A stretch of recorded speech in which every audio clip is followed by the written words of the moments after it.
All right, so next up, we're going to hear from Andy Johnson. Come on down, Andy. Thank you. Good evening, everyone. It's certainly a pleasure to be here.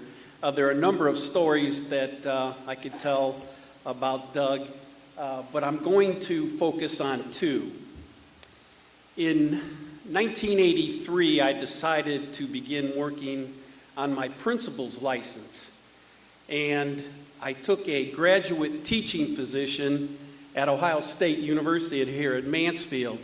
And when it became time to do an administrative internship, my advisor said to me, "I'm going to put you with the best principal in Mansfield." And at that time, that's when I first met Doug Castle. After the first day, I went home and my wife Maureen asked me, "Well, how did it go?" And I said, "Hell, I can't keep up with that guy." And that was 35 years and about 35 pounds ago, so I was in halfway decent shape. But I learned more during that month that I spent with Doug than anything I learned in the coursework that I took in my year out at Ohio State. He was amazing. Him and Mike, I got to know Mike a little bit too, Dick. The way they ran that building at Simpson and the way they interacted with people was just so impressive. I can remember going on home visits out there on 4th and Bowman, where Doug would go into homes and talk to parents about, their son or daughter and what he could do to help them become better people. But it was a great experience to be with Doug there at Simpson.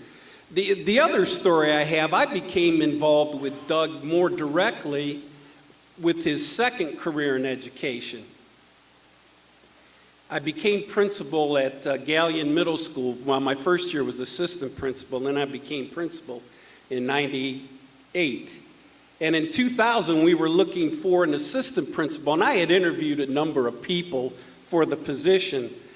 And a couple of them had used Doug as a reference.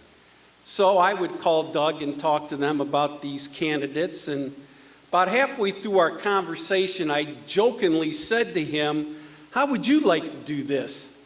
And I'm thinking to myself, Jesus, Andy, he just retired after 35 years at Simpson. He's not going to come over here and get back in the fire. But there was a little bit of a pause. And he said, "I think I could do that." And right away, I began doing my happy dance on the phone. After that conversation ended, I made a beeline to the superintendent's office and said, "The search is over. We have our assistant principal." Never considered Doug my assistant. We were fortunate to have our offices right next to one another. And all the things you heard tonight about what he did at John Simpson, he did the same thing at Gallion Middle School. I was blessed to be principal there. You talked about the staff you had at Simpson, and I got to know a few of you. We had as good a staff in Gallion. Doug came over and made connections with parents, he made connections with students, and he certainly made the connection with the staff. One of the things he told me when he came over, I says, "I'll come over. It'll probably only be a year, but I'll come over and help you out." He said, "But one thing I don't do meetings. I won't go to meetings anymore." He said, "Hell, I've been to enough of those after all these years." I said, "Doug, if that's your only request, I think I can live with that." Well, 1 year turned to 2 years, turned to 3 years, and he stayed 5 years. And to be quite honest with you, those were the 5 best years of my professional career. I learned so much from the man. He's been a big part of my life, not only my life, but my wife, Maureen, and our 3 children.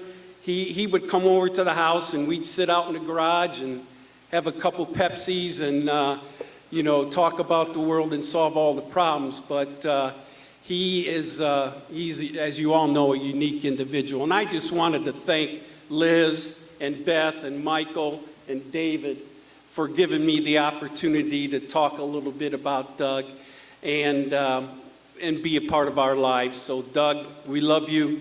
You're going to be around. We want you here, and we need you here. So thank you for everything.